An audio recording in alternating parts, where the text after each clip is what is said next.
ওই যে একটা ঘটনা আমি আপনাদেরকে শোনাই, যে একজন একটা খাসি আর একটা গাধা পুষত। তারপরে লোকটি তার খাসিকে খুব যত্ন করত, গাধাকে যত্ন করত না। গাধা একদিন খাসিকে বলছে, খাসি একদিন গাধাকে বলছে, গাধা তুই তো আসলেই গাধা।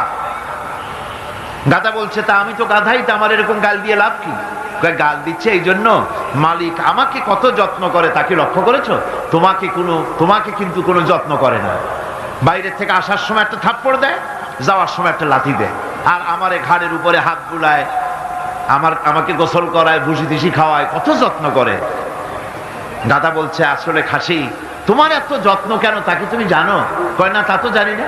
তোমার যত্ন বেড়েছে, কোরবানির চাঁদ উঠেছে সেই জন্যে। এই পৃথিবীতে অন্যায় কাজ করার পরেও যারা